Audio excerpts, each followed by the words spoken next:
Ada banyak senjata era Uni Soviet yang memiliki riwayat menakutkan bagi para musuh-musuhnya. Beberapa di antaranya bahkan pernah membuat pasukan Nazi Jerman kewalahan di Perang Dunia Kedua.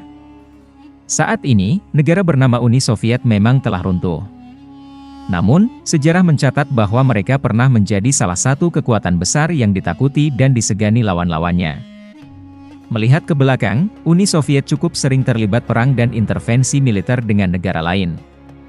Menjadi salah satu kekuatan militer yang menakutkan, negara ini juga terbilang cukup maju dalam pengembangan berbagai senjata canggih dan mengerikan. Beberapa di antaranya bahkan masih terus dikembangkan atau digunakan sampai era sekarang. Berikut 5 senjata era Uni Soviet paling mengerikan yang menarik diketahui. 1. Tank T-34. T-34 buatan Uni Soviet menjadi salah satu tank terbaik selama Perang Dunia Kedua. Dalam riwayatnya, tank ini pernah bertarung sengit dan membuat pasukan Nazi Jerman kewalahan. Mengutip laman National Interest, T-34 dibekali meriam 76,2 mm yang memiliki daya tembak luar biasa. Selain itu, tank ini juga dilengkapi lapis baja setebal 2 inci sebagai perlindungan awak di dalamnya. Meski memiliki kelemahan seperti minimnya kapasitas awak di dalamnya, T-34 telah dikenali sebagai andalan pasukan lapis baja Soviet di medan tempur. Pertama kali diproduksi pada 1940, tank ini terus diproduksi dan diekspor ke negara lain pasca rampungnya Perang Dunia Kedua. 2. Katyusha. Katyusha adalah peluncur roket legendaris yang pernah dimiliki Uni Soviet. Sistem roket ini telah terjun sejak awal invasi Jerman ke Soviet dan masih bertahan sampai serangan terakhir Tentara Merah di Berlin. Mengutip Business Insider, Katyusha bukanlah sekadar senjata Perang Dunia Kedua. Dia telah menjadi ikon yang membangkitkan pengembangan sistem artileri roket di masa-masa berikutnya. Memiliki nama BM-13 Katyusha, versi awal sistem roket ini memiliki jarak jangkauan hingga 5 mil. Sementara itu, hulu ledaknya sendiri adalah seberat 11 pon. Bagi tentara Jerman kala itu, suara Katyusha terdengar sangat menakutkan. Sistem persenjataan ini telah melewati jalan berdarah dari Moskow menuju kemenangan terakhir di Berlin. 3. MiG-15. MiG-15 buatan Uni Soviet menjadi salah musuh kuat bagi Angkatan Udara Barat. Pengerjaan pesawat tempur ini dimulai pada 1946, sementara uji terbang pertamanya sudah dilakukan akhir tahun 1948. Pada kemampuannya, MiG-15 cepat, bermanuver, dan bersenjata lengkap. Hal inilah yang sempat membuat jet tempur AS kewalahan ketika berjumpa. Salah satu penggunaan MiG-15 pernah dilakukan dalam Perang Korea sekitar tahun 1950 hingga 1959. Pada perkembangannya, pesawat ini juga sempat aktif digunakan angkatan udara dari puluhan negara berbeda.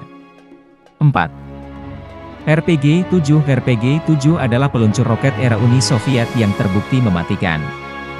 Desain senjata ini mengikuti konsep bazooka milik Amerika Serikat dengan tujuan menghancurkan lapis baja dari jarak jauh. RPG-7 diperkenalkan pada 1961. Memiliki panjang keseluruhan 950 mm, peluru bisa ditembakkan dengan kecepatan 115 meter per detik dengan jarak efektif hingga 200 meter.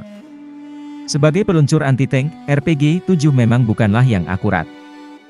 Namun, pengalaman operasinya menunjukkan keefektifan dari persenjataan ini lebih cocok untuk menyerang kendaraan ringan daripada tank canggih. Peluncur ini cukup sukses digunakan saat Perang Vietnam dan sejumlah konflik bersenjata lainnya. 5. AK-47. Dibandingkan deretan senjata era Uni Soviet lain di atas, AK-47 mungkin menjadi yang paling populer sampai sekarang. Bahkan, penggunaannya masih kerap dijumpai di beberapa tempat. AK-47 bukanlah sekadar senapan serbu biasa. Pada perkembangannya, senjata ini telah menjadi ikon dan menjadi favorit para gerilyawan dan kelompok militan lain. Terinspirasi dari STG-44 milik Nazi Jerman, AK-47 dirancang dengan lebih sederhana, murah, dan tahan lama. Senjata ini adalah pilihan paling tepat untuk melatih para wajib militer Soviet yang masih awam. Terlepas dari riwayat penggunaannya sampai sekarang, AK-47 juga menjadi salah satu senjata yang paling banyak membunuh orang di bumi. Dilaporkan bahwa Rusia telah mengambil tindakan untuk menarik ribuan kendaraan militer yang berasal dari era Soviet dari sebuah fasilitas penyimpanan utama untuk peralatan tempur mereka. Laporan ini datang setelah diberitakan bahwa tank-tank Abrams M1 yang dijanjikan oleh Amerika Serikat kepada Ukraina akan segera dikirimkan. Analisis citra satelit di lokasi penyimpanan militer terbesar Rusia, yang diberitakan oleh The Moscow Times, menunjukkan bahwa hampir setengah dari jumlah total tank dan kendaraan lapis baja era Soviet telah ditarik keluar dari lokasi tersebut. Analisis dilakukan dengan membandingkan citra satelit yang menunjukkan jumlah tank-tank era Soviet yang diparkir di lokasi tersebut pada saat sebelum perang dengan saat Moskow melancarkan invasi skala penuh ke Ukraina.